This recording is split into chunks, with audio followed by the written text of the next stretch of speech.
मंत्र पाठ। ओ सहनावतु सहनौ भुनक्तु सह वीर्यं करवावहै तेजस्विनावधीतमस्तु मा विद्विषावहै।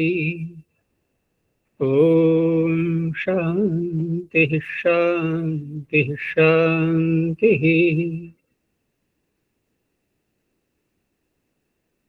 काशिका की प्रथम कक्षा। तो आज से हम काशिका अर्थात द्वितीय वृत्ति का विषय प्रारंभ कर रहे हैं और इसमें जिन्होंने प्रथमावृत्ति पढ़ी हुई है उन्हीं के लिए ये कक्षा है। यदि कोई व्याकरण में प्रारंभ से जुड़ना चाह रहे हैं तो उनके लिए तो इतनी सफलता नहीं मिल पाएगी, क्योंकि हम इसमें केवल द्वितीय वृत्ति का ही विषय लेंगे। प्रथमावृत्ति का केवल दोहराना मात्र ही होगा और सिद्धियां आदि जो हमने प्रथमावृत्ति में की हैं वो भी यहाँ पर नहीं की जाएंगी, क्योंकि उन सब का अभ्यास प्रथमावृत्ति में हमने कर लिया है। तो प्रारंभ करते हैं यहाँ से। इसको काशिका वृत्ति भी कहते हैं या केवल काशिका। वृत्ति शब्द का प्रयोग वहां होता है जहां पर कोई व्याख्या की जाती है किसी विषय की, तो इसलिए वृत्ति शब्द भी जोड़ा जाता है इसमें। द्वितीय वृत्ति इसलिए कहते हैं कि द्वितीय, प्रथम हमने प्रथमावृत्ति में प्रथम जो भाष्य पढ़ा उसमें प्रथम आवृत्ति कर ली और यहाँ पर हम उसकी द्वितीय आवृत्ति कर रहे हैं, अब दोबारा पढ़ रहे हैं।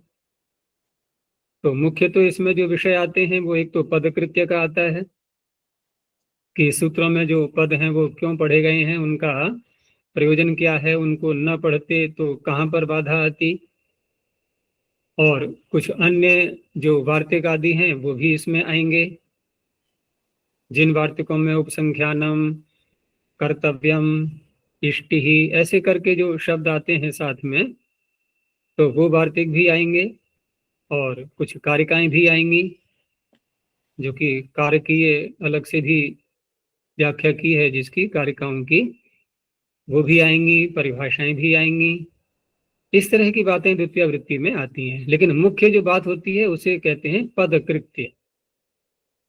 तो सूत्र में जब ये पता लग जाता है हमें कि इस पद को पढ़ने की आवश्यकता क्या है, जब इसका पता लगता है हमें तो सूत्र का महत्व हमारे लिए और अधिक हो जाता है। ठीक है ना, एक प्रामाणिकता सिद्ध हो जाती है उसकी और अधिक। और इसमें इसके जो रचयिता हैं तो एक तो वामन और दूसरे जयादित्य, लेकिन क्रम जो इनका है तो यहाँ पर जो प्रारंभ में जो व्याख्या है 4 अध्यायों की वो किसने की है? प्रारंभ वाली जयादित्य। जयादित्य। और अगला जो भाग है 4 अध्यायों का, यानी कि 5 से 8 अध्याय, वो वामन की व्याख्या है। दोनों ने मिलकर के संपूर्ण किया है इसको। काशिका के ऊपर भी जो वृत्ति मिलती है अर्थात इसकी भी जो व्याख्या है, तो वो 2 नाम जो आते हैं पद्मंजरी और न्यास। तो पद्मंजरी और न्यास में न्यास तो सरल है, उसमें ज्यादा महाभाष्य की बातें नहीं आई हुई हैं। पद्मंजरी में कुछ महाभाष्य के विषय भी और आए हुए हैं, वो थोड़ा क्लिष्ट भी पड़ जाता है समझने के लिए। तो पद्मंजरी और न्यास, इसमें हरदत्त और जिनेन्द्र बुद्धि, ठीक है ना, ये इनके अलग अलग रचयिता हैं। उसको आप लोगों को स्वयं ही देखना होगा, क्योंकि हम उसमें नहीं जाएंगे, नहीं तो बहुत अधिक समय भी लग जाएगा इसमें। और वो इसमें जो महाभाष्य के विषय आते हैं वो महाभाष्य आगे चलेगा तो उसमें आ ही जाएगा सब। बाकी सिद्धि कोई अगर देखनी हो इसमें किसी रूप की, तो वो न्यास में पतंजलि में मिल ही जाती है। न्यास में थोड़ा और अधिक विस्तार से आ जाता है उसका, पतंजलि में कहीं कहीं संक्षेप दे देते हैं। तो इस तरह से वो स्वयं ही देख लेना। शंका समाधान भी जब होगा कि कोई प्रश्न उठ रहा है पीछे, तो वो प्रश्न हम काशिका की पंक्ति से ही उठाएंगे। काशिका की पंक्ति से जो प्रश्न उठेगा उसी का समाधान करना है। पद्मंजलि या न्यास की पंक्ति में कोई प्रश्न उठ रहा है और काशिका की पंक्ति की व्याख्या करते हुए उठ रहा है, तब तो ठीक है, उस पर विचार कर सकते हैं। लेकिन वहां पर महाभाष्य आदि का कोई विषय आ रहा है, वहां हम शंका उठाएंगे तो वो यहाँ पर उसको नहीं उठाना है। कहने का तात्पर्य है उस शंका का समाधान यहाँ नहीं करेंगे। काशिका से संबद्ध उसका सारा शंका समाधान होगा। तो प्रारंभ में इन्होंने ये जो श्लोक दिया है कि वृत्तौ भाष्य, यानी कि पहले अपने काशिका का महत्व दिखा रहे हैं कि काशिका वास्तव में क्यों पढ़नी चाहिए, उसके प्रति प्रीति कैसे उत्पन्न हो, उसका महत्व बताते हुए कहा कि वृत्तौ भाष्ये तथा धातु नाम पारायणादिषु विप्रकीर्णस्य तंत्रस्य क्रियते सार संग्रह। क्रिया कौन सी आ गई? सार संग्रह क्रियते। क्रियते जो क्रिया आ रही है, अर्थात इस ग्रंथ में क्या कहा जा रहा है मुख्य रूप से। तो पहले कहा वृत्तौ भाष्ये, वृत्ति में और भाष्य में। तीसरा धातु नाम पारायणादिषु, धातु पारायण नाम पारायण आदि में। आदि से हम अन्य ग्रंथों को ले लेंगे जो इसमें नहीं आ रहे हैं। तो वृत्ति का तात्पर्य यहाँ पर अर्थात अष्टाध्यायी की जो भी आचार्यों ने वृत्तियां लिखी हैं, जो व्याख्याएं लिखी हैं, वो अनेकों ने लिखी हैं पीछे, ठीक है ना। किसी की अधूरी हैं, किसी की पूरी हैं, इस प्रकार की व्याख्याएं जो लिखी गई हैं उनमें जो कुछ भी कहा गया है, ठीक है ना, उनमें जो विप्रकीर्ण तंत्र है, सारा तंत्र का तात्पर्य सैद्धांतिक जो बातें हैं मुख्य है, उनमें जो अलग अलग बिखरी पड़ी हुई है सब विप्रकीर्ण है। तो वृत्ति में विप्रकीर्ण, भाष्य से तात्पर्य यहाँ पर महाभाष्य को लिया गया है, ठीक है ना, जिसमें कात्यायन को आधार बनाते हुए, कात्यायन के वार्तिकों को आधार बनाते हुए पाणिनि के सूत्रों पर विशेष चर्चा की गई है। लगभग 1000 के लगभग सूत्रों पर चर्चा वहां हुई है, सब पर नहीं हुई है। तो वृत्ति में और भाष्य में। दूसरा धातु पारायण है, धातु पाठ है जो ग्रंथ है पाणिनि का, और उसकी भी जो व्याख्याएं हैं, ठीक है ना, धातु वृत्ति आदि ले सकते हैं या अन्य कोई भी। उनमें नाम पारायण जैसे गण पाठ आदि हैं, वहाँ जो गण पढ़े हुए हैं उनका और थोड़ा संशोधित करके उनको विस्तार से यहाँ पढ़ा गया है। गण इसमें सारे आएंगे काशिका में, गण पाठ में जो गण आ रहे हैं वो सब इसमें आने वाले हैं। तो इन सब में जो भी विप्रकीर्ण तंत्र है, ठीक है ना, इधर उधर सब में से जो अलग अलग जिसका वर्णन किया गया है, उस तंत्र का सार संग्रह यहाँ किया जा रहा है, ठीक है ना। भाई हर शास्त्रकार अपने ग्रंथ को बहुत अधिक महत्व वाला बताता है, तो ये भी ऐसा ही बता रहे हैं कि सबका सार संग्रह यहाँ आपको उपलब्ध होगा, इसलिए इसका महत्व बढ़ जाता है। और देखो आगे, इष्टुप संख्यानवती, ये जो स्त्रीलिंग के शब्द आ रहे हैं ये काशिका शब्द के विशेषण हैं।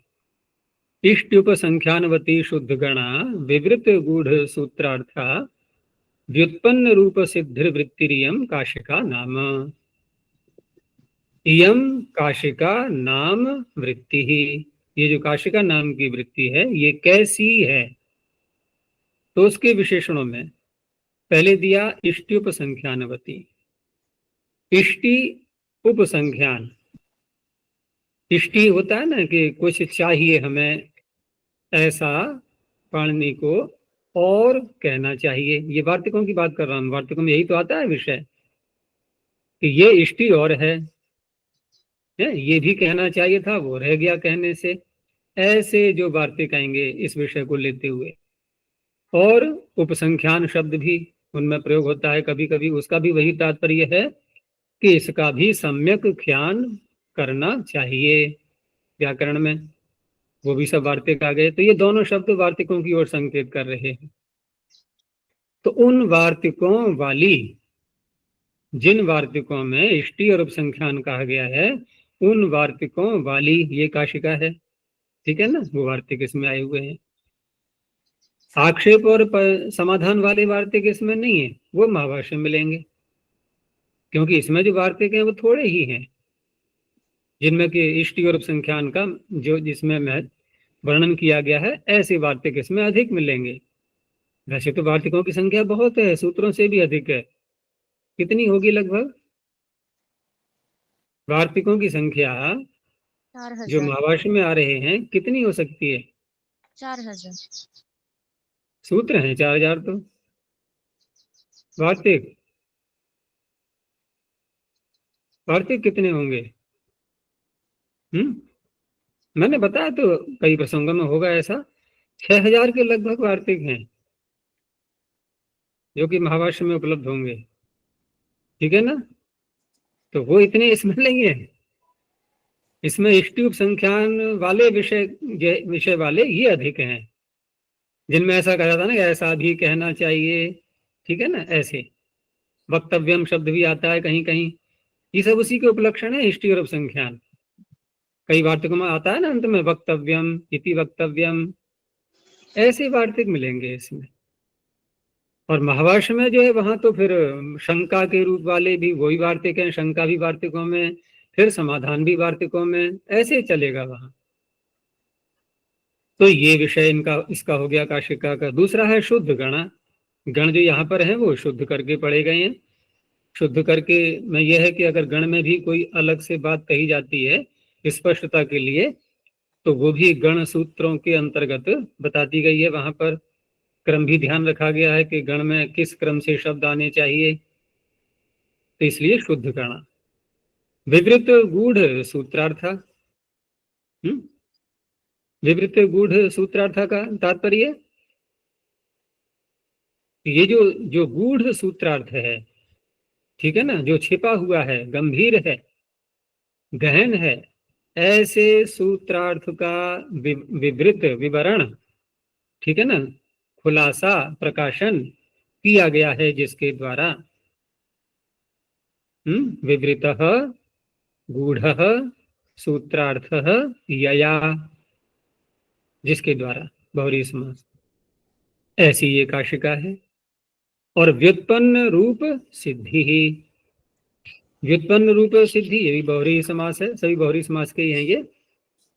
इनकी व्युत्पन्ना नाम रूपाणाम अर्थात शब्द रूपाणाम सिद्धि यस्याम, जिसमें व्युत्पन्न जो शब्द हैं उनके रूपों की सिद्धि की गई है।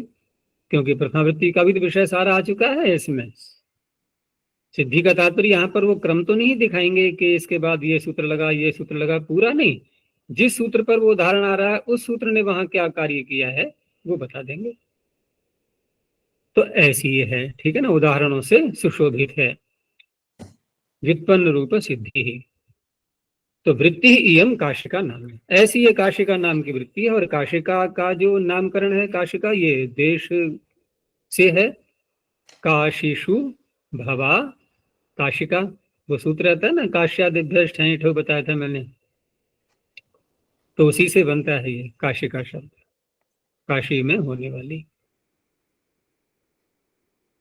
और कहा आगे कि व्याकरणस्य शरीरम परिनिष्ठित शास्त्र कृत्यम एतावत् शिष्टः परिकरबन्धः क्रियते अस्य ग्रंथकारेण। व्याकरणस्य शरीरम परिनिष्ठित शास्त्र कृत्यम एतावत्, इन इतना ही व्याकरण का शरीर है। कितना? जो पीछे बताया कि जिसमें इष्टियां भी हों, जिसमें उपसंख्यान हो, ठीक है ना, इन सारी चीजों से, उदाहरणों से जो सुशोभित हो, जो पीछे विशेषण बताए थे सारे, जिसमें सूत्रार्थ जो गूढ़ है उसको खूब खोल करके बताया गया हो, इतने में ही शास्त्र का शरीर पूरा हो जाता है। परिनिष्ठित का तात्पर्य परिसमाप्त, चारों ओर से जो कुछ भी लेना है हमने ग्रहण कर लिया और शरीर पूरा बन गया, ठीक है ना, सर्वगुण संपन्न। तो व्याकरण से शरीरम परिनिष्ठित शास्त्र कृत्यम, जिसमें शास्त्र का कृत्य पूरा परिसमाप्त है, एतावत इतना ही होता है, एतावत शरीरम व्याकरणस्य। और शिष्टः परिकर बंधा, शिष्ट का तात्पर्य जो परिशिष्ट है, यानी इसी शास्त्र, ये जो शास्त्र रूपी शरीर है यहाँ पर जो काशिका के रूप में बनाया जा रहा है, ये जो शास्त्र रूपी शरीर है यहाँ, इसी की रक्षा, परिकर कहते हैं रक्षा के लिए, रक्षा का बंधन जो होता है ना, परिकर बंधा, वो अस्य, अस्य इन इसका, इस ग्रंथ का, काशिका रूपी ग्रंथ का जो परिकर बंध है, अर्थात जो रक्षा बंध है, रक्षा करना इसकी ओर, चारों ओर से जो शिष्ट शेष है, वो ग्रंथकारेण क्रियते। अब ग्रंथकारेण क्रियते, यहाँ ग्रंथकार कौन है? ये ग्रंथकार है महाभाष्यकार पतंजलि। इन्हीं पतंजलि ने भी जो परिकर बंध किया है, वो जो हम इस शास्त्र को बना रहे हैं काशिका को, वास्तव में इसी का परिकर बंध है, वो इसी की रक्षा वहां की जा रही है, क्योंकि वहां और अधिक विस्तार से है। तो इस तरह से महाभाष्यकार को भी ये यहाँ पर महत्व दे रहे हैं, और महत्व दे रहे हैं और अपने शास्त्र का महत्व भी बढ़ा रहे हैं। अपने शास्त्र का महत्व कैसे बढ़ रहा है कि देखो, हम जो शास्त्र यहाँ पर बना रहे हैं वो इसी से संबद्ध है, महाभाष्य भी।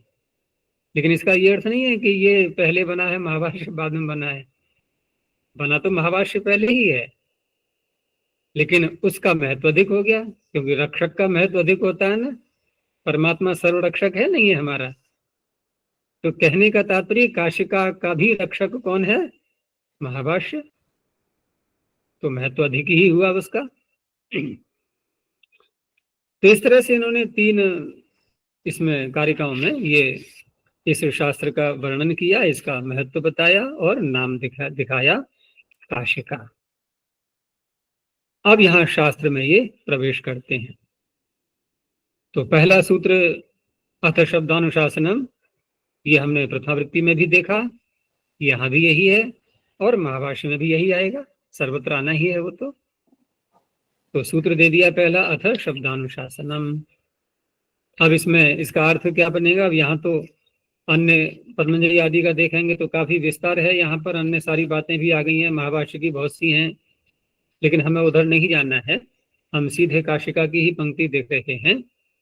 तो प्रश्न जैसा यहाँ पर उठाया गया है, यही पंक्ति महाभाष्य में भी है, क्योंकि जब सूत्र का अर्थ हुआ कि अथ शब्दानुशासनम, के इसके पश्चात यहाँ से अथ शब्द एक आरंभ के लिए भी आता है, अधिकार के लिए भी आता है, बहुत से अर्थ होते हैं अथ के, कि यहाँ से शब्दानुशासन शास्त्र प्रारंभ होता है।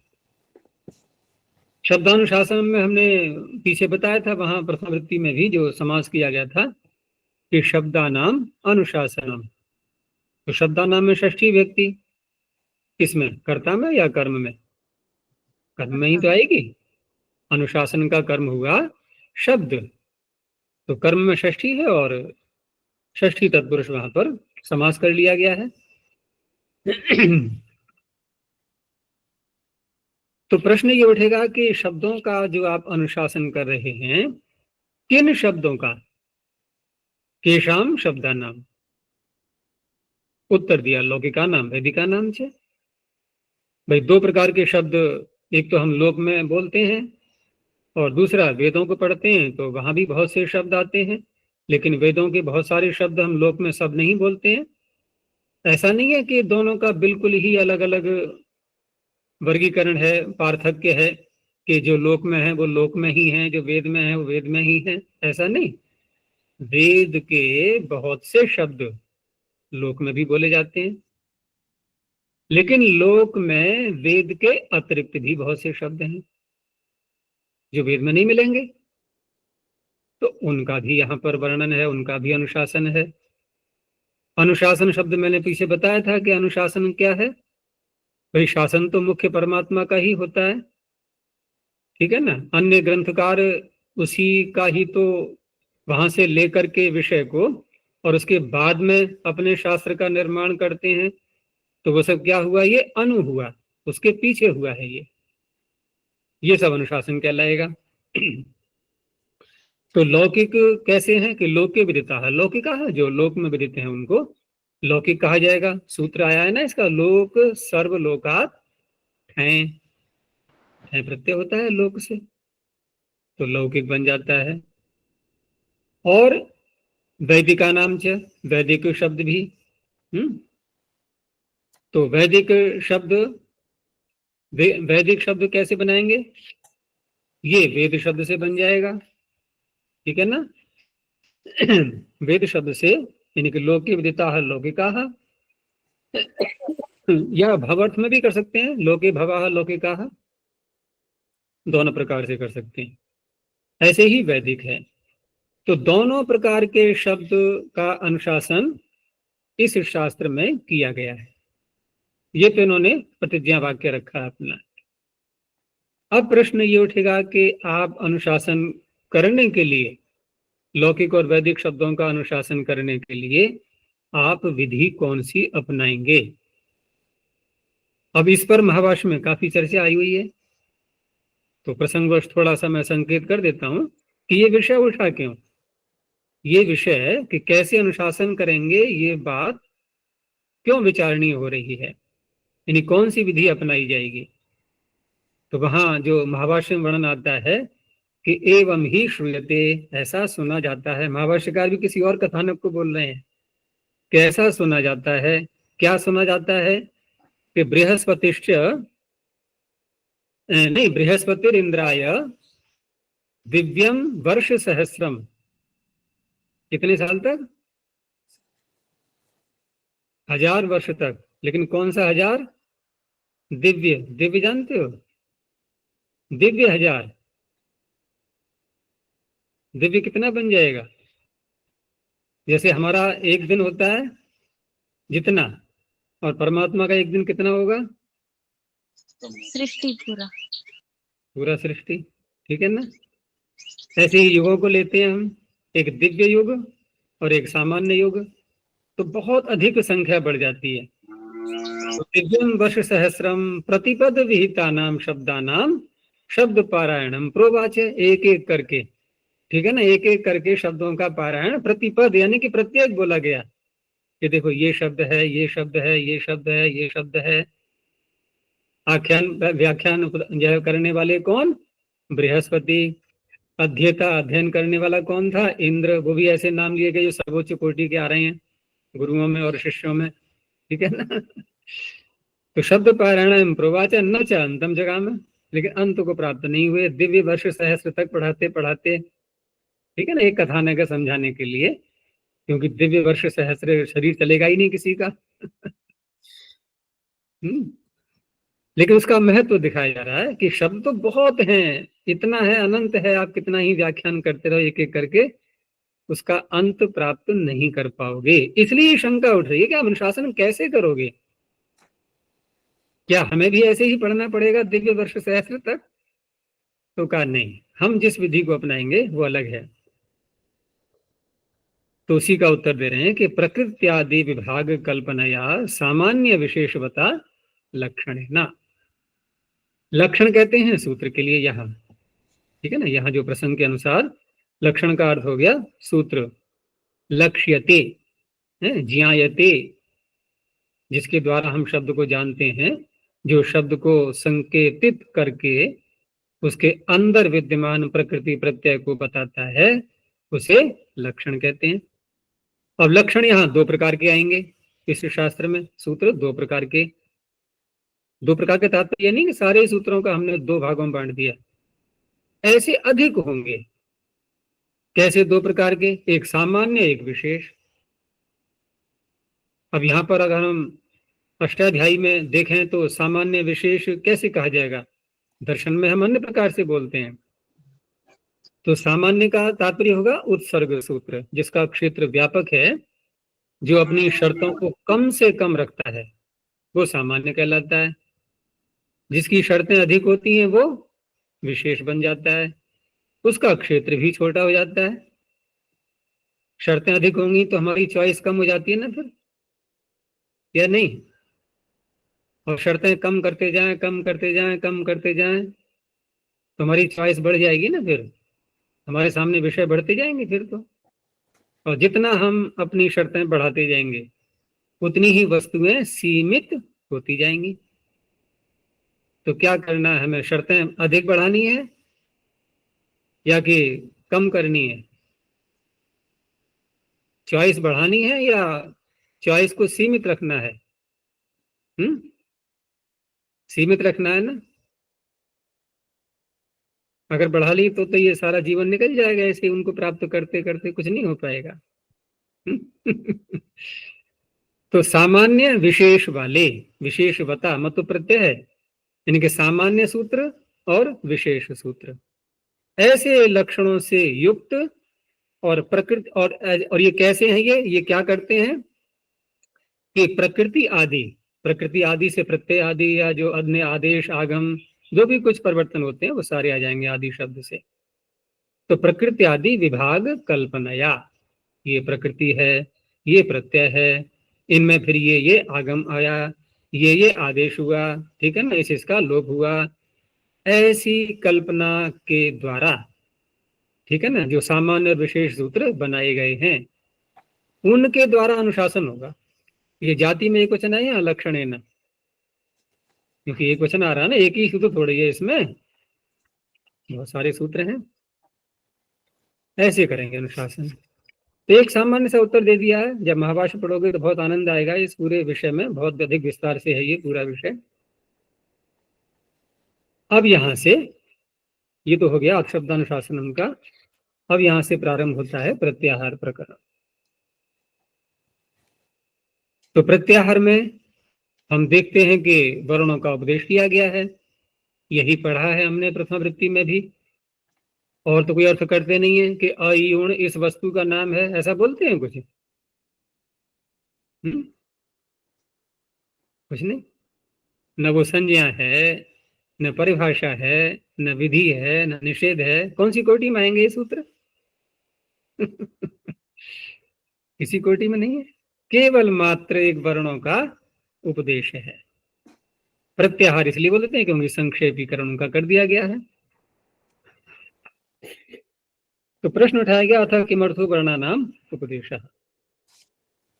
तो इन 14 सूत्रों में ये वर्णों का उपदेश प्रयोजन क्या है, इसका क्यों किया गया है? उत्तर दिया प्रत्याहारार्थः, प्रत्याहार के लिए।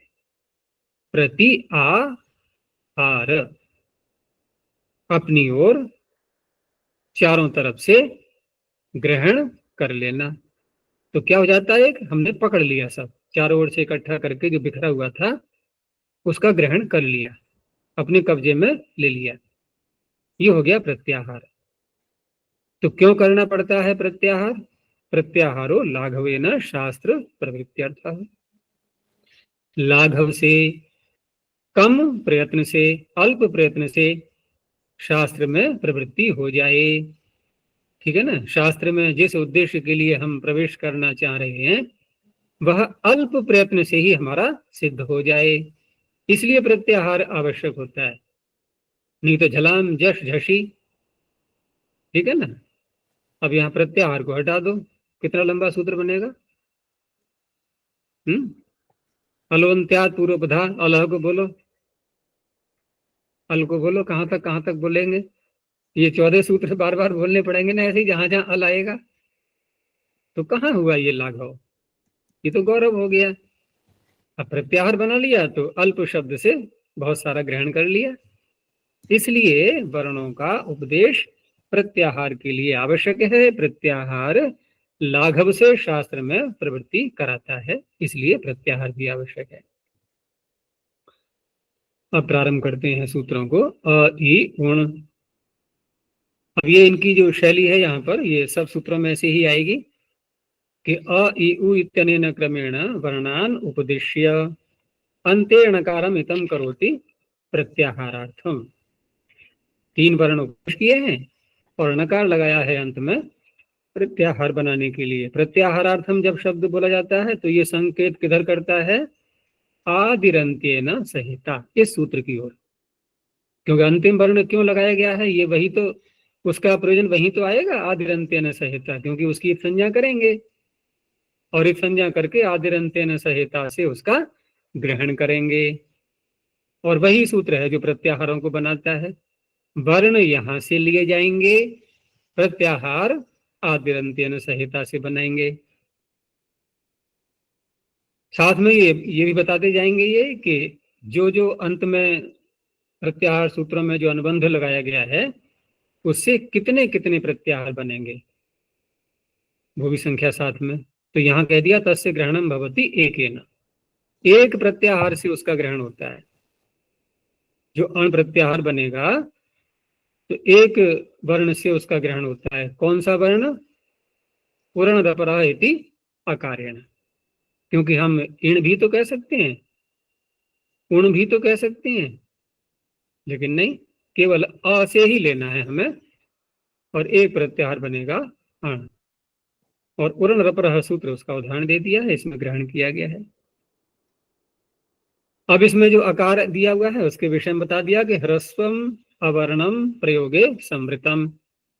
ये जो अवर्ण आ रहा है इसमें अयुण में, ये अवर्ण जो ह्रस्व के रूप में लिखा गया है यहाँ पर, ये प्रयोग करते समय अर्थात बोलते समय व्यवहार में ये संवृत प्रयत्न वाला है। और दीर्घ प्लुतयोस्तु विवृतत्वम, दीर्घ और प्लुत के रूप में जब यही आकार आएगा तो उस अवस्था में ये विवृत प्रयत्न वाला होगा। किसमें? प्रयोग में। ठीक है ना? ये इनका प्रयत्न, ये कहाँ का बता रहे हैं? ये वर्णोच्चारण शिक्षा का, कि वर्णोच्चारण शिक्षा में दीर्घ और प्लुत का विवृत प्रयत्न माना गया है। कौन सा? आभ्यंतर या बाह्य?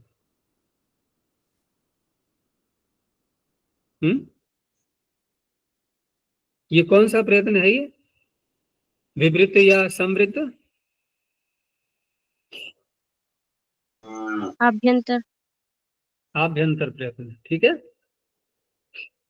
तो दोनों में भेद दिखाया इन्होंने यहाँ पहले कि आकार तो है संवृत, और यही आकार जब अणुद्रव्य सवर्ण से चा प्रत्यय के द्वारा अपने सवर्णों का ग्रहण कराएगा, दीर्घ और प्लुत को भी लेगा, तो वो तो विवृत है।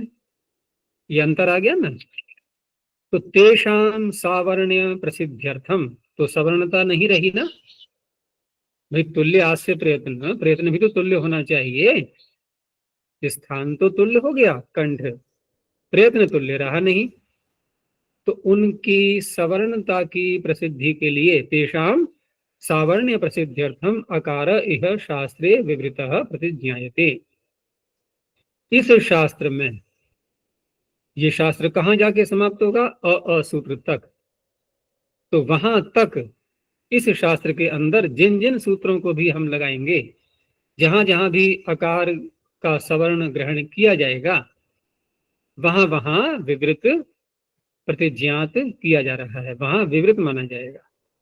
और विवृत मानेंगे तो सवर्ण संज्ञा हो जाएगी और ग्रहण कर लेंगे उसका। हो गया स्पष्ट?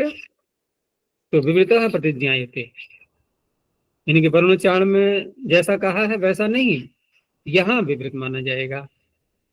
और तस्य प्रयोगार्थम, लेकिन जब पूरा शास्त्र पढ़ लेंगे हम और फिर प्रयोग के लिए वहां फिर बताया जाएगा कि अ इति शास्त्रांते प्रत्यापत्ति करिष्यते। अ सूत्र के द्वारा शास्त्र के अंत में उसकी प्रत्यापत्ति, आपत्ति और प्रत्यापत्ति। आपत्ति किसे कहते हैं हम लोग? समस्या, संकट, है ना। बहुत बड़ी आपत्ति आ गई है, यहाँ क्या अर्थ है? आपत्ति का यही अर्थ है। आपत्ति का अर्थ है प्राप्ति।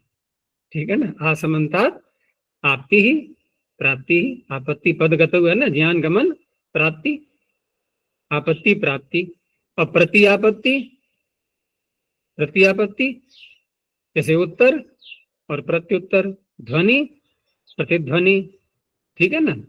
अभी हमने यहाँ तक शास्त्र के अंदर तक तो कह दिया हमने कि ये विवृत है। उनका नहीं, फिर पीछे लौटो, प्रत्यापत्ति हो गई ना। अब पुनः वही प्राप्ति पीछे वाली, कौन सी? समृद्ध। तो वहां समृद्ध फिर कहा जाएगा। यही तो अर्थ किया था हमने प्रथम वृत्ति में सूत्र का, कि अब तक जिसको हम विवृत मानते चले आ रहे थे वह प्रयोग में समृद्ध होता है। अगला सूत्र, रील ऋक रील री इत्येतौ वर्णौ उपदेश्य पूर्वांश्च। ये पूर्वांश शब्द पिछले सूत्र में आया था क्या? देखो क्यों नहीं आया? पूर्व का सूत्र है। उसके पूर्व था ही नहीं कोई और। अच्छा, आगे आगे के सूत्र में जितने भी आएंगे अब हल सूत्र तक, क्या सब में पूर्वांश आएगा या किसी किसी में नहीं भी आ सकता है? अब देख करके मत बोलना, ऐसे ही बोलो सोच के। सब में आएगा। किसी में नहीं आ सकता, हैं? किसी किसी में नहीं आ सकता है, सब में नहीं आएगा तो पूर्व। जिसमें नहीं आएगा उसमें क्यों नहीं आएगा? पूर्वों को ग्रहण नहीं करना है, केवल उतना ही प्रत्याहार बना। यहाँ प्रत्याहार उसी सूत्र के अंतर्गत आए हुए वर्णों में से ही किसी से करना है, तो पूर्वांश नहीं बोला जाएगा। ठीक है ना? आगे देखना कहाँ नहीं आएगा, बताना मुझे, ठीक है ना? तो वर्णोपदेश्य पूर्वांश, यानी कि ये वर्ण दोनों उपदेश करके और पूर्व वाले वर्ण और उपदेश करके ककारमितं करोति प्रत्याहारार्थम तस्य ग्रहणम भवति त्रिभिः। इससे 3 प्रत्याहार बनते हैं। देखो त्रिभी या चतुर्भी या जैसे जो शब्द आएंगे ये सूत्रों की ओर संकेत नहीं कर रहे हैं, ये कर रहे हैं प्रत्याहार जो बनेगा उसकी ओर संकेत। वो प्रत्याहार अनेकों सूत्रों में भी आ सकता है एक ही जैसा, ठीक है ना? तो त्रिभी का तात्पर्य 3 प्रत्याहारों से ये ककार ग्रहण किया जाएगा। जैसे अ से अकार से पकड़ेंगे तो अक बन गया, उदाहरण दे दिया अकह सवर्ण दीर्घ इति अकारेण। अब ये मत समझना अकार सवर्ण दीर्घ में या और कहीं नहीं है, प्रत्याहार एक अक मिल गया हमें बस। इको गुण वृद्धि इति इकारेण, यहाँ इकार के साथ ककार को जोड़ा। उगितस्य इति उकारेण, यहाँ उकार के साथ ककार को जोड़ दिया। ठीक है ना? अब रील ऋक में से एक भी नहीं आया, न ऋक आया न लेख आया। एक वर्ण का तो होता ही नहीं है प्रत्याहार। आगे कहा कि अकारादयो वर्णः प्रचुर प्रयोग विषया तेषां सुज्ञानम उपदेशे प्रयोजनम। तो ये जो अकारादि वर्ण सारे हैं बहुत ही इनका प्रयोग होता है और इनका उपदेश करना यहाँ पर शास्त्र में सुज्ञानम, ठीक है ना, बहुत अधिक ज्ञान को, अच्छी प्रकार से ज्ञान को देने वाला होता है। क्योंकि बिना इनका ज्ञान किए भाषा में हम शब्दों का निर्माण नहीं कर सकते, और शब्दों का निर्माण नहीं करेंगे तो हम वस्तुओं का कथन नहीं कर सकते। और ये कार्य परमात्मा ने प्रारंभ में ही किया है। परमात्मा के लिए जो वेद बनाए उसने, तो मनु का श्लोक सुना था ना कि सर्वेषां तु स नामानि कर्माणि च पृथक पृथक वेद शब्देभ्य एव आदौ पृथक संस्थाश्च निर्ममे। तो क्या किया उसने? नाम भी बनाए वस्तुओं के, वस्तु तो है हमारे सामने, उनके नाम भी बनाए और उनके कार्य क्या है वो बताए, कर्माणि च पृथक पृथक। अगर नाम न होते वस्तुओं के तो व्यवहार चल जाता हमारा।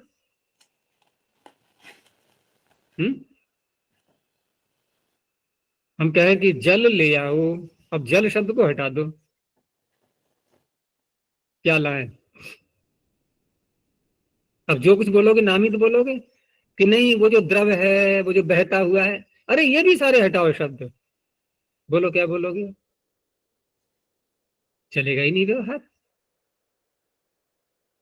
इसलिए आवश्यक होता है इनका, तो उपदेश में इनका प्रयोजन बहुत अधिक है और प्रचुर परिणाम, प्रचुर प्रयोग विषय है, बहुत अधिक मात्रा में इनका प्रयोग होता है, धातुओं में भी, शब्दों में भी, सब में, नामों में भी, सर्वत्र, अव्ययों में भी।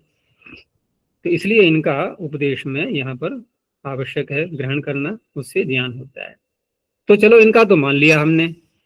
तो यहाँ प्रश्न ये उठाया जा रहा है कि अकारादि जो हम आपने बोले यहाँ अ ई उ, ठीक है ना, री, यहाँ तक तो समझ में आ रहा है हमारे, लेकिन लिरी आप किन किन शब्दों में मानेंगे इनका इसका प्रयोग किया गया है? आ का बहुत मिल जाएगा, ई का मिल जाएगा, उ का मिल जाएगा, री का मिल जाएगा, लिरी का कहाँ मिलेगा? कहा लिरिकारस्तु क्लिपिस्थ एवं प्रयुज्यते। और कहीं है क्या कृप धातु के अतिरिक्त? कृप धातु, जिसको कि कृपोरोला से हम लकार करके और क्लिप ऐसा बनाते हैं, और स्वयं भी पाणिनि ने कहीं कहीं कृप पढ़ा है, कहीं कहीं क्लिप पढ़ा है। जैसे कृपोरोला में तो कृप पढ़ दिया, और लुटीच क्लिप, वहां क्लिप पढ़ा नहीं। तो ये लिरी यहीं तो मिलता है, केवल एक ही स्थान पर। और इसमें मूल धातु पाठ में है कृप, और कृप में जो री है उसको लिरी यानी कि रेप श्रुति को ल किया गया है, जो वो किया गया है पूर्वत्र से कृपोरोलह सूत्र से, और कृपोरोलह सूत्र है असिद्ध प्रकरण में। तो बाधा आ रही है ना अभी ये कि आपने लिरी का यहाँ पर उपदेश किया, केवल एक ही स्थान पर इसका प्रयोग मिलता है, और जो लिरी बनता भी है वो पूर्वत्रा सिद्धम से असिद्ध हो जाता है। तो क्लिपेश्च पूर्वत्रा सिद्धम इति लत्वम असिद्धम तस्य असिद्धत्वात् ऋकार एवं अचकार्याणि भविष्यन्ति। उसके असिद्ध होने से केवल री कह देते आप यहाँ पर, और री मान करके ही वो अच के कार्य हो जाएंगे। वहां हम री को अच ही मानेंगे। क्यों? क्योंकि अच को मान करके करने वाले सूत्रों को वहां पर ऋकार ही दिखाई देगा, ली तो असिद्ध हो जाएगा। तो किमर्थम लिकार उपदेश्यते, लिकार का उपदेश यहाँ पर फिर क्यों किया गया है, ये प्रश्न यहां उठाया गया। अब उसका समाधान करते हैं कि लत्व विधानात् यानी पराणी अचकार्याणि तानी लिकारे यथा स्युः इति। कि लत्व विधान जो किया गया है कृपोरोलह से, आपने जो आक्षेप उठाया वो उठाया उसके असिद्ध करके, और 7.25 अध्याय सूत्र लगाते समय। लेकिन कृपोरोलह के आगे भी तो कुछ सूत्र हैं। लत्व विधानात्, जहां लत्व का विधान किया है कृपोरोलह सूत्र में, उससे परे वाले जो अचकारी हैं, जो अच परे रहते होते हैं या अच के स्थान में होते हैं, ठीक है ना, तानी वह कार्य लिकारे यथासी हो, लिकार में भी ठीक प्रकार से हो जाए, इसलिए लिरी का यहाँ पर ग्रहण किया है रिलिरिक में, अचों में। कानी पुनस्तानी वो कौन से कार्य हैं? तो गिना दिए, 3 है, ज्यादा नहीं है। प्लुतः, स्वरितः, द्विर्वचनम। अब ये तीनों कार्य कृपोरुला से आगे के सूत्रों के द्वारा किए गए या नहीं? ये वहीं मिलेंगे सब। तो वहां तो लिरी, वहां तो लकार करना सिद्ध रहेगा ना, और यहां हम अच में पढ़े नहीं, तो वो कार्य कैसे हो जाएंगे? तो पहले उदाहरण दिया है क्लिप्त शिखः। तो क्लिप्त शिखः में गुरोरनृतो नंदस्याप्येकैकस्य प्राचाम, इसने प्लुत किया, और वहां पर प्लुत किसको होता है भाई? अचस्य परिभाषा जो है अच के स्थान में ही यह ह्रस्व दीर्घ प्लुत आदि होते हैं, तो अच को ही तो होते हैं वहां पर। तो अच को किया जाने वाला कार्य, अच के स्थान में होने वाला कार्य जो प्लुत है वह लिकार में नहीं हो पाएगा यदि हम इसको अच में नहीं पढ़ेंगे या रिलिरिक सूत्र में, तो वो भी सिद्ध हो जाए, इसलिए लिकार का उपदेश किया गया है। तो प्लुत हो गया इसमें क्लिप्त शिखा में।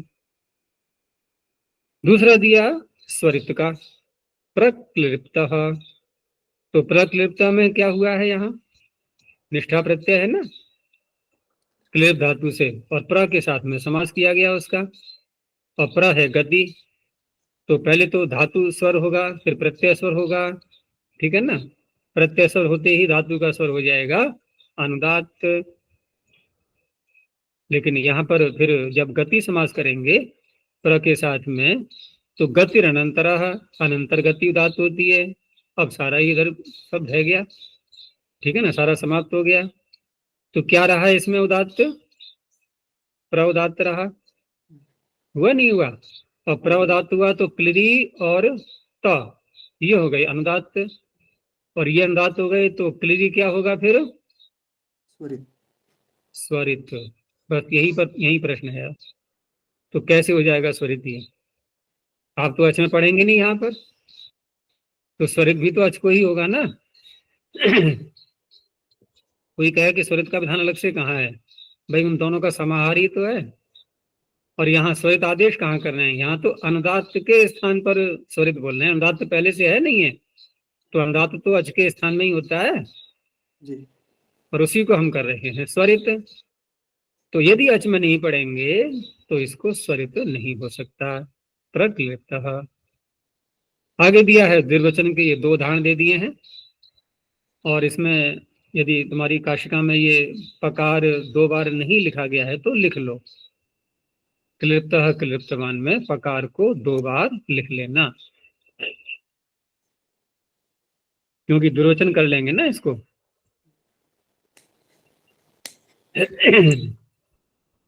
तो किससे करेंगे दुर्वचन? अभी तो हम 8वां अध्याय पढ़ के आए ना, द्वित्व का प्रकरण पूरा। आना चाहिए। आना चाहिए। क्या कह रहा है ये? अच से उत्तर। किसको माना अच? किसको माना अच? लिरी को। और लिरी को यहाँ में पढ़ाना जाए, हो जाएगा कार्य। तो ये भी प्रयोजन है। देखो अब यहाँ तो नहीं करेंगे हम, पूर्वोत्तरा सिद्ध हम लगाएंगे क्या इन सब कार्यों में? ठीक है ना। तो इसलिए यहाँ पर आवश्यकता है क्लिप्तः क्लिप्तवान। और ये द्वित्व वाला उदाहरण यहाँ भी घट जाएगा, पीछे घटाना चाहे तो हम। ये जो प्लुत और स्वरित का दिया है ना, ये यहाँ भी घट जाएगा, लेकिन अलग अलग से दिखा दिया है स्पष्टता के लिए। एक तो ये उत्तर हुआ। किस बात का उत्तर? प्रश्न क्या था? लिकार का उपदेश अच में क्यों किया? तो एक तो ये उत्तर हो गया। एक और उत्तर दे रहे हैं दूसरा, क्योंकि प्रश्न ये भी था ना, प्रश्न में आक्षेप में जो बात उठाई गई थी कि लिरी का प्रयोग केवल क्लिप में होता है बस। अब उस बात को भी हटा रहे हैं कि केवल क्लिप में ही नहीं है, अन्यत्र भी है। कैसे? कि यच्च अशक्तिजम असाधु शब्द रूपम तद अनुकरणस्य अपि साधुत्वम इष्यते। अशक्तिज, असामर्थ्य, सामर्थ्य नहीं है बोलने की, कोई बच्ची है छोटी और उसके कारण से असामर्थ्य से उत्पन्न उसने असाधु शब्द बोल दिया। उस असाधु शब्द का किसी दूसरे व्यक्ति ने, जो ज्ञाता है, साधु का भी असाधु का भी, उसने उसका अनुकरण किया। अब अनुकरण जब किया उसने, तो अनुकरण तो साधु माना जाएगा या नहीं? अनुकरण तो साधु माना जाएगा ना। तो अनुकरणस्यापि साधुत्वम इष्यते, अनुकरण का साधुत्व होता ही है। तो ऐसे असाधु शब्द में स्थित लृ और वहां भी अच के कार्य हो जाएं, उसके लिए अचो में लृ का उपदेश दिया है। तो तत्स्थस्य अपि, उस असाधु शब्द में स्थित लृकारस्य अच कार्य प्रतिपत्त्यर्थम लृकारोपदेशः क्रियते, उसका उपदेश दिया गया है। अब वो शब्द बताया उसमें। अच्छा, अप शब्द का अनुकरण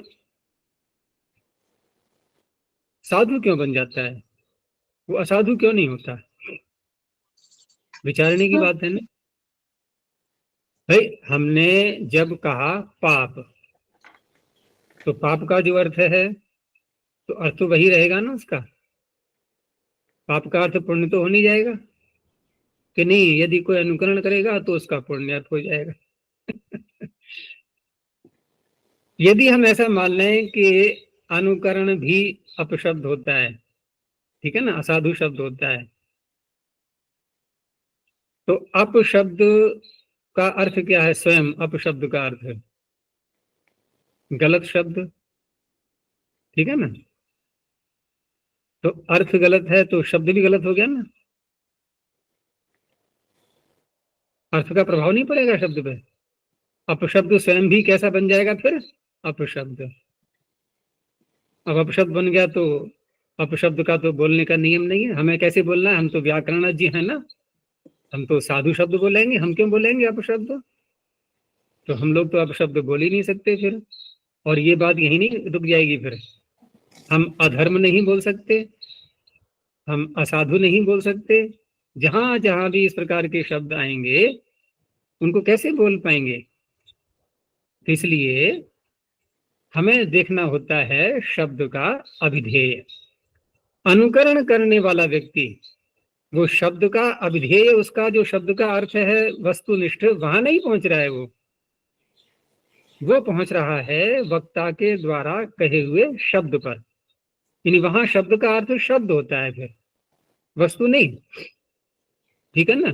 शब्द का अभिधेय स्वयं शब्द। जैसे नृतक कुमारी ने बोला और दूसरे ने अनुकरण किया, तो अनुकरण कर्ता के द्वारा जो नृतक उच्चारण किया गया वो कुमारी के द्वारा उच्चारित नृतक शब्द पर संकेत कर रहा है वो। ठीक है ना? वह उसका अर्थ है। नृतक किसी का नाम है, मान लो नाम ही होगा, मान क्या लें, तभी बोलेगी कुमारी। ठीक है ना? किसी का नाम है ऋतक और कुमारी कह रही है उसको नृतक। अब अनुकरण करता कह रहा है कि कुमारी ने नृतक ऐसा बोला, कुमारी नृतक इत्याह। तो अनुकरण करता क्या नृतक बोल करके उस व्यक्ति की ओर इशारा कर रहा है क्या? कुमारी के द्वारा बोले हुए शब्द की ओर। तो वही उसका अर्थ हुआ, इसलिए साधु है ये। तो ऋतकः इति प्रयोक्तव्ये शक्ति वैकल्यात्। शक्ति की विकलता हो रही है, वो असामर्थ्य है उसकी, नहीं बोल पाती, अभी जीभ इतनी नहीं हिल पा रही है मुख के अंदर। तो शक्ति वैकल्य से कुमारी नृतकः इति प्रयुङ्क्ते, वो नृतक बोल रही है। तदन्य अनुकरोति, उसका दूसरा व्यक्ति अनुकरण कर रहा है कि कुमारी नृतक इत्याह। अब यहाँ पर ली को यदि हम अच में नहीं लेंगे तो कुमारी में यण संधि नहीं हो पाएगी। हो गया स्पष्ट? इस तरह से इन्होंने दो बातें बताई कि आपने जैसे कहा था कि केवल क्लिप धातु में ही लिरी आता है, ऐसा नहीं, कहीं भी आ सकता है। और दूसरा क्लिप में भी पूर्वत्रा सिद्धम कह करके जो आक्षेप किया था कि वो तो असिद्ध हो जाएगा, तो उसका भी उत्तर दे दिया है कि उसके आगे के सूत्रों में तो सिद्ध रहेगा। इस तरह से पूरा समाधान हो गया। आगे ए ओ इत्येतो वर्णो उपदिश्य, देखो है इसमें पूर्वांश है? नहीं है ना? क्यों? क्योंकि अंग इंग उंग रिंग लृंग कोई सा नहीं बनेगा। जो बनेगा वो वर्ण इसी में विद्यमान है, एंग ए बस।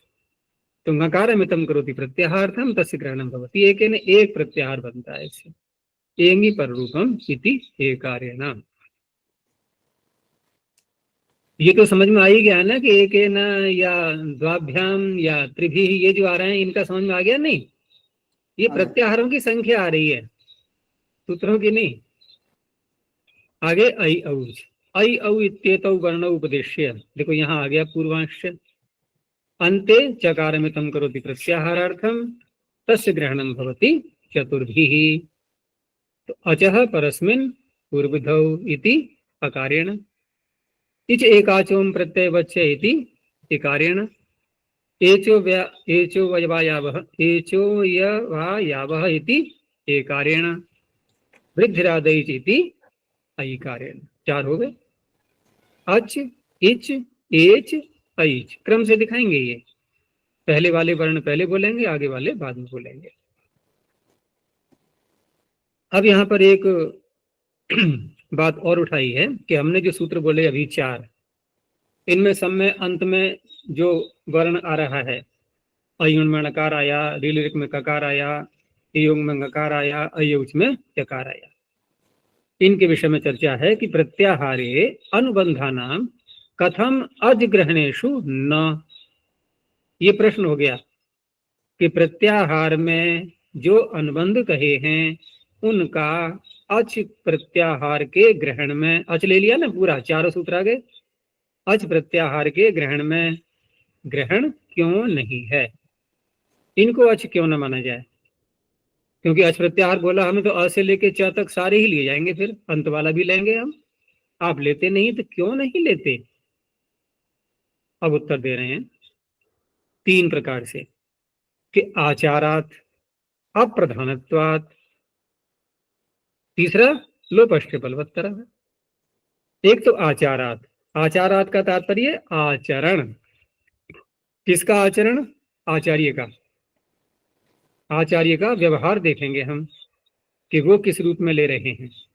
तो आचार्य का व्यवहार कहाँ देखा जाता है? सूत्रों। अब इस समय तो है नहीं हमारे पास में जो हम जा करके वहां पर उनकी सन्निधि में रह करके प्रत्यक्ष अपनी आंखों से देखें कि देखें आचार्य जी दिन भर में क्या क्या करते हैं ये। भाई उनका व्यवहार तो हम सूत्रों में ही देख पाएंगे कि सूत्र उन्होंने कैसे क्या पढ़ाए हैं, ऐसे कैसे बोले हैं, बस व्याख्या भी नहीं सुन पाएंगे हम तो उनकी। ठीक है ना? आचार्य जब सूत्रों का प्रणयन करते थे तो व्याख्या भी साथ में चलती थी उनकी। वो व्याख्या नहीं है उपलब्ध अब तो व्याख्या औरों की है, उनकी स्वयं की नहीं है। किसी किसी की स्वयं की भी मिल जाती है, जैसे कि निरुक्त और निघंटु है ना। निघंटु मूल ग्रंथ है और निरुक्त उसकी व्याख्या भी देखो मिल गई नहीं मिल गई दोनों। जिस आचार्य ने निघंटु यानी कि उनका जो समामनाय किया इकट्ठा वो भी मिलता है और उनकी व्याख्या भी उन्हीं की हुई है। तो क्या कहाँ देखें हम आचरण उनका कि सूत्र में देखो आप, जैसे हम पहले अणकार को ही ले लें अयुण का, अगर ये प्रत्याहार में होगा उसमें अच प्रत्याहार में यानी कि अच माना जाए ये, तो सूत्र आया उणादयो बहुलम। क्या होना चाहिए अब? वणादयो। कैसे बोलेंगे? उकार को बकार करो ना, इको नहीं चाहिए। अणकार अच माना जाएगा ना, उणादय में उण में जो अणकार है ये माना जाएगा अच में, तो सूत्र क्या लगेगा? इको आना चाहिए। ठीक है ना? तो कैसे बोलेंगे? लेकिन उनका व्यवहार क्या बता रहा है? ऐसे ही आगे देखो और भी सूत्र हैं, जैसे कृषि मृषि कृषि काश्यपस्य। तो यहाँ पर यहाँ कौन सा है?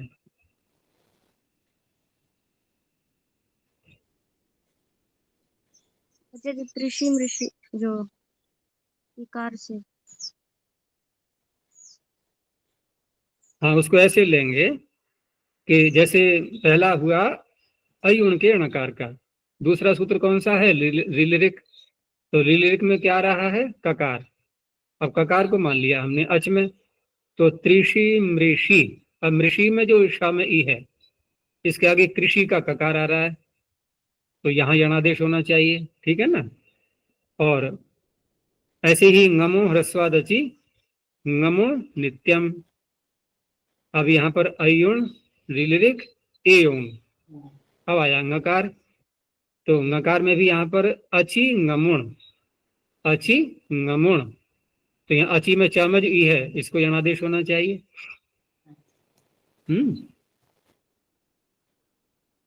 और ngसी ngसोश्च, तो यहाँ पर भी ऐसे ही है, उसी का दे दिया है दोबारा। तो इस तरह से इन सारे सूत्रों को देख करके, आचार्य का व्यवहार देख करके हमें पता लगता है कि आचार्य इनको अच में नहीं मानते। ये पहला उत्तर हुआ। दूसरा हुआ अप्रधानत्वात्, ये अप्रधान है, प्रधान नहीं है। अर्थात ये जो सारे सूत्र पढ़े जा रहे हैं यहाँ पर, तो ये जो अनुबंध लगाए गए हैं ये प्रधान नहीं है, ये अप्रधान है। केवल इनका प्रयोजन है प्रत्याहारों का निर्माण करना। तो प्रधानता न होने से इनका ग्रहण नहीं होगा, क्योंकि प्रधान और अप्रधान की जहां पर सन्निधि होती है वहां प्रधान में ही कार्य होता है।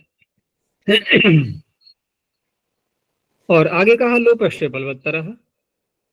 अब क्योंकि अनुबंध है ये, हलंत्यमित संज्ञा करेगा, तस्य लोपः लोप कर देगा, और लोप विधि बलवान मानी जाती है।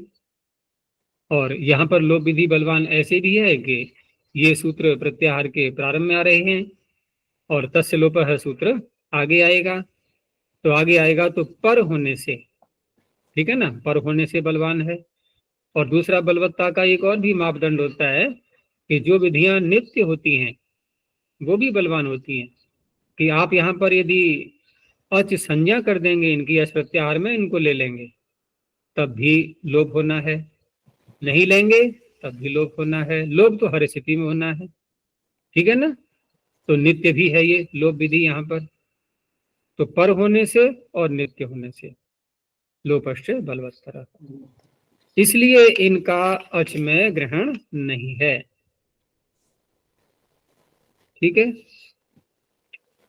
अच्छा जी, अप्रधान किस रूप में माने गए? तो पूरा ही ले लेते हैं। हाँ, क्या अप्रधान इसलिए है ना कि यहाँ पर जो प्रधानता है वो है वर्णों की, प्रत्याहार जो बनाए गए हैं और जो प्रत्याहार के सूत्र हम देख रहे हैं, जिन सूत्रों में प्रत्याहार का उच्चारण किया गया है, वहां जिन उदाहरणों में उन सूत्रों को लगाया जा रहा है, वहां पर जो अन्य वर्ण है अनुबंध के रूप में नहीं है, उनका ही व्यवहार में प्रयोग हो रहा है सब, इनका कहीं हो ही नहीं रहा है। और सबसे बड़ा प्रमाण तो आचार्य का दे ही दिया उन्होंने कि सूत्र की संरचना ही बता रही है कि वहां पर पाणिनि उसको अच में नहीं मानते। यद्यपि एक ही उत्तर से सारा समाधान हो जाना था, लेकिन फिर भी प्रबलता के लिए कभी कभी दो दो तीन तीन चार चार उत्तर भी दिए जाते हैं अपने पक्ष को और सुदृढ़ करने के लिए, ठीक है ना, प्रतिपक्षी का मुंह बिल्कुल बंद करने के लिए कि स्वप्न में भी जो है शंका ना उठा पाए, फिर जागृत में तो बात अलग है, ठीक है ना।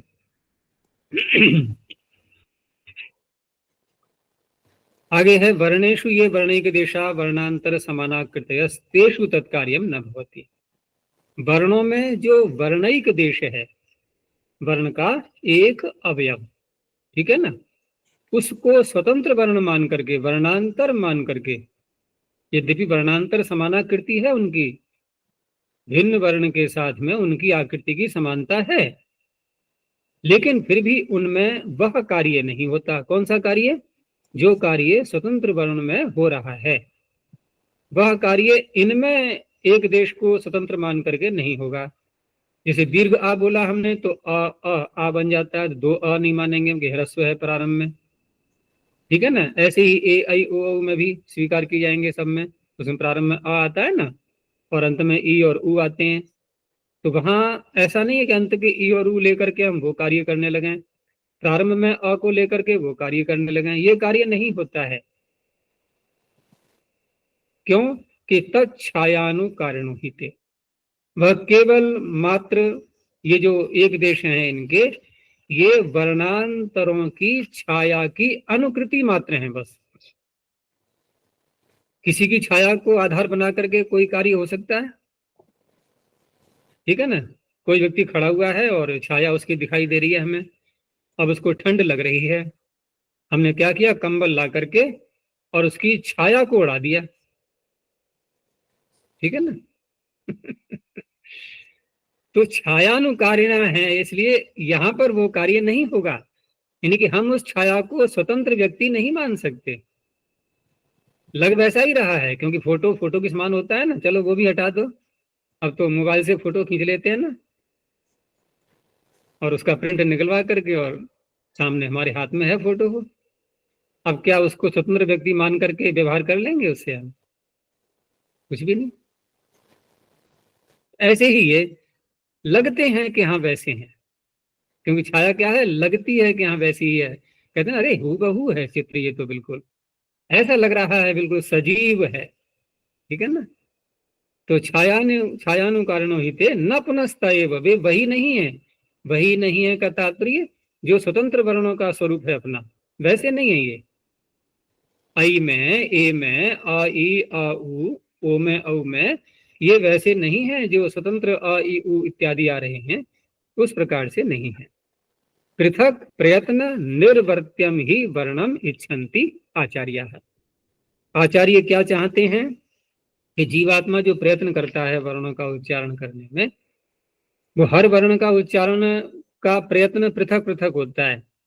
मान लो जीवात्मा ने प्रयत्न किया कि मुझे एक ऐसा शब्द बोलना है, क्या प्रयत्न किया? एक। तो एक में उसने ए का ही तो सोचा, प्रयत्न में उसके संस्कारों में भी ए ही तो आ रहा है।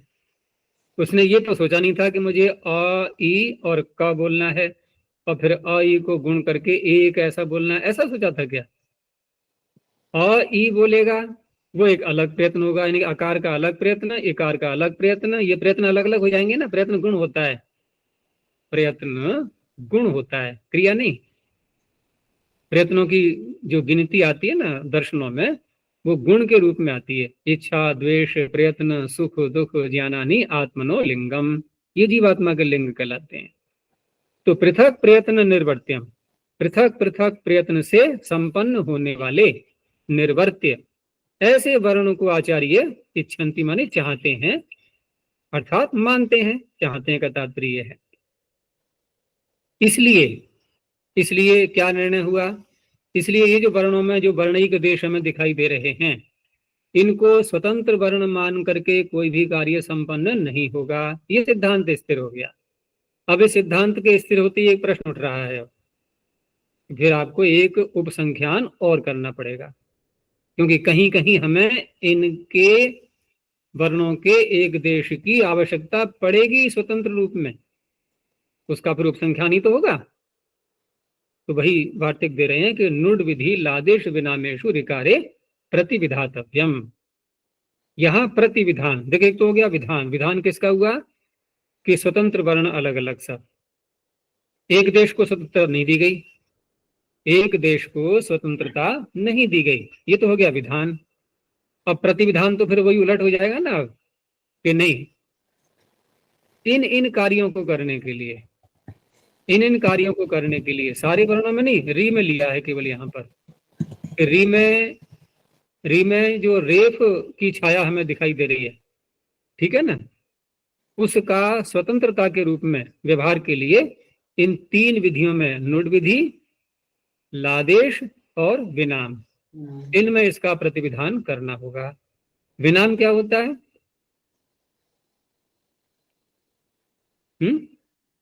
विनाम ये भी पूर्व आचार्यों की संज्ञा है। किस बात की?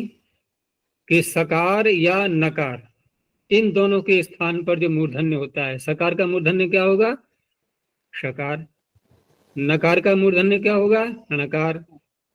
ठीक है ना। इनको के अधिकार में जो सूत्र हैं, या रसाभ्याम नोणः समान पदे, इन दोनों के कार्यों को विनाम शब्द से बोलते हैं। लेकिन यहाँ पर उन दोनों को नहीं लेना है, यहाँ केवल नकार को णकार वाला जो विनाम है ना, वो लेना है।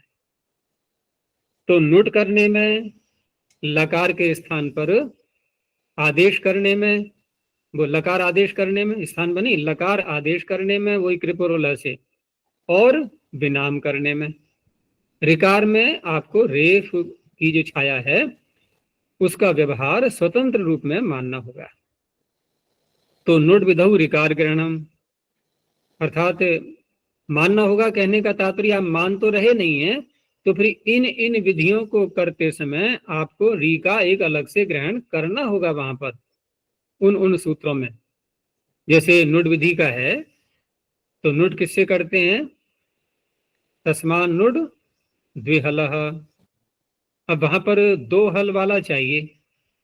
तस्मात उससे उत्तर, किससे उत्तर? जो दीर्घ किया था अभी, अत आदेश से। अत आदेश से जिस आकार को अभ्यास में दीर्घ किया है, उससे उत्तर। आगे जो धातु होगी वो कैसी होनी चाहिए? दो हल वाली, तभी तो नुट होता है। अब रिद्ध धातु का रूप चला रहे हैं, तो रिद्ध धातु का द्वित्वादि करके और अभ्यास में सब उरत सूत्र लगा करके स्थिति बन गई अरिधतुहु। अतः आदेश से दीर्घ कर लिया, आ रिधतुहु। अब रिध में कितने हल हैं? अगर री को हम, री में रेफ श्रुति को नहीं मानेंगे, र को स्वतंत्र नहीं मानेंगे, तो फिर दो ही तो, एक ही तो हल है, धकार मात्र।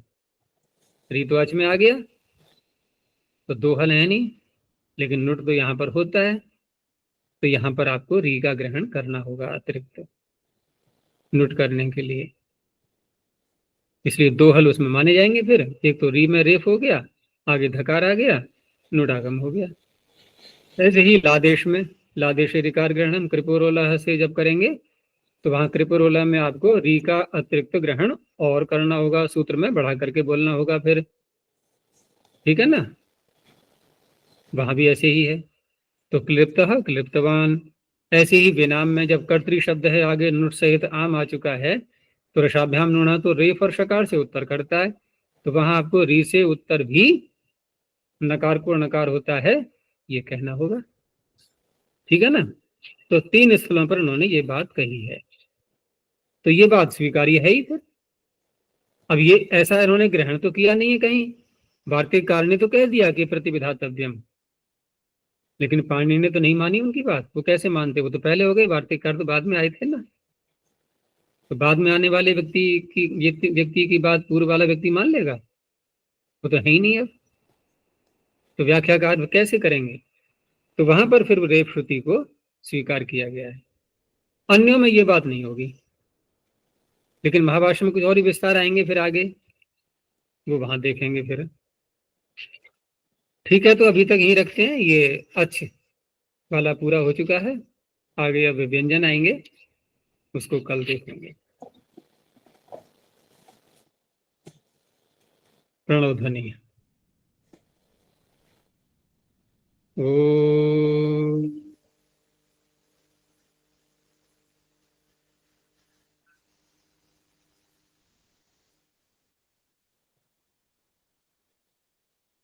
ओ